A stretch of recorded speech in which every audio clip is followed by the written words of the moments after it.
पुदुचेरी में 14 सीटें मिली है, केरल में एक भी सीट नहीं मिली है, वेस्ट बंगाल में 78 सीटें मिली है, असम में भी लगभग इतनी है, राजस्थान में 3 में से 1 सीट मिली है।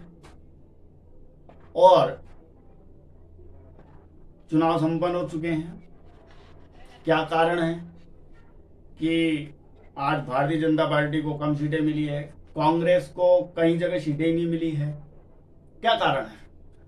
कांग्रेस का गठन 28 दिसंबर सन 1885 ए ओ हुम द्वारा संस्कृत कॉलेज बंबई में किया गया।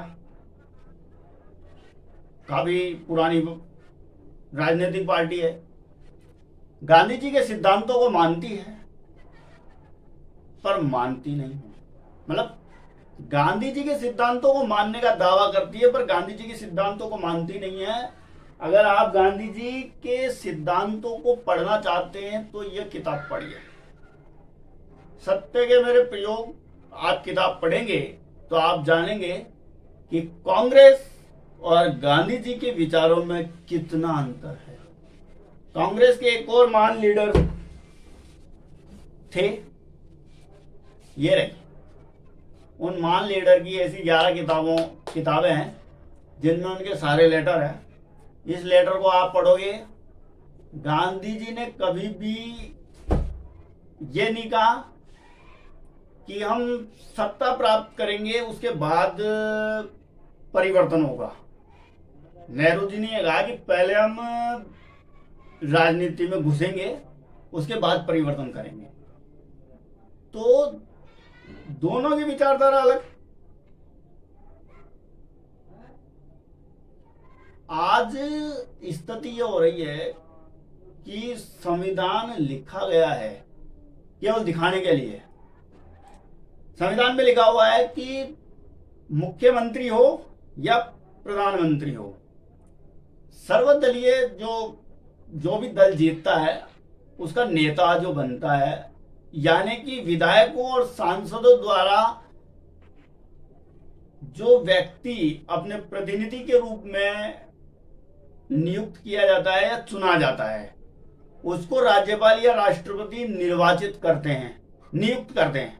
ठीक, अब नियुक्त तो नाम लिखा हुआ है कि राष्ट्रपति करेंगे या राज्यपाल महोदय करेंगे, करता कौन है?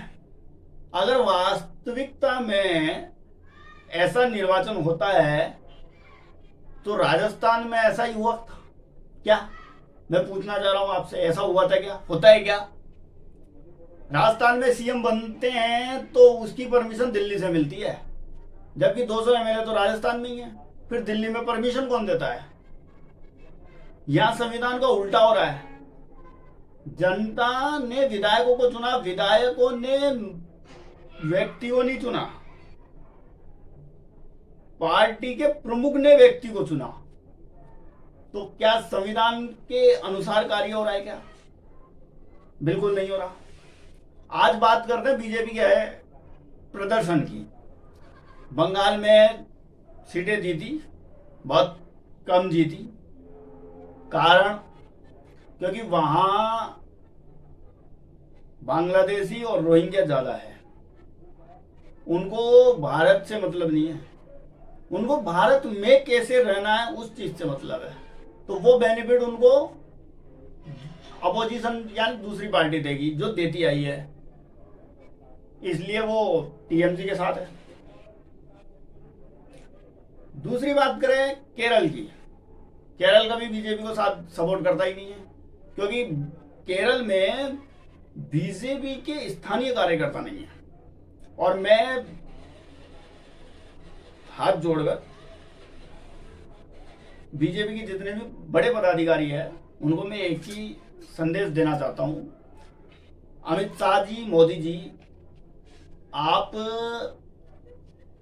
के जितने भी देश में प्रतिनिधि है, मैं तो राजस्थान की बात करूं, राजस्थान का एक भी नेता, बीजेपी का एक भी नेता सक्रिय रूप से जनता से जुड़ा हुआ नहीं है।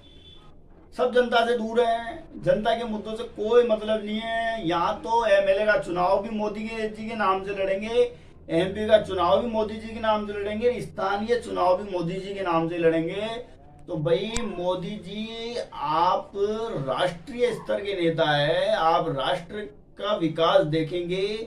राज्य में राज्य के स्तर का काम होगा तो राज्य का प्रतिनिधि चाहिए।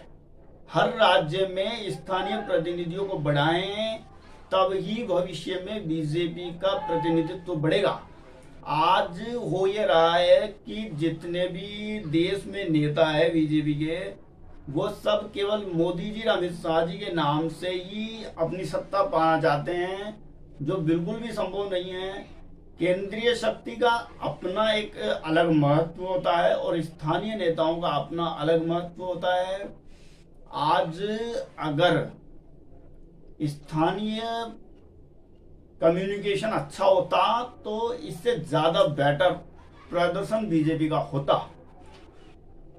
यही बात दूसरी पार्टियों पर भी लागू होती है। दूसरी पार्टियों के भी नेता आजकल जो है वो जुड़े हुए नहीं है जनता से। आज जनता के मुद्दों पर किसी का ध्यान नहीं है।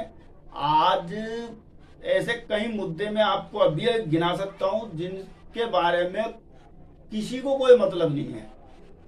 तो मेरा निवेदन यह है कि राष्ट्रीय स्तर के जो नेता हैं वो सत्ता का विकेंद्रीकरण करें, विकेंद्रीकरण की व्यवस्था बनाए रखें, क्योंकि विकेंद्रीकरण की व्यवस्था बनी रहेगी तो ही सत्ता में भागीदारी बनेगी, और विकेंद्रीकरण की व्यवस्था नहीं होगी तो सत्ता में भागीदारी नहीं बनेगी। ये आप आज के चुनाव से देख सकते हैं कि आज अगर स्थानीय स्तर के नेता अच्छे होते तो राजस्थान में एक की जगह 2 सीटें जीत सकते थे, 3 भी जीत सकते थे। लेकिन यहाँ पर मनमुटाव चल रहा है, ये दुनिया जानती है, आप भी जानते हैं कि राजस्थान में मनमुटाव चल रहा है।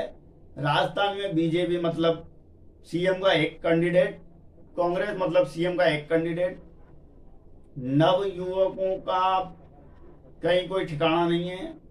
इसलिए सबसे बड़ी समस्या है। धन्यवाद।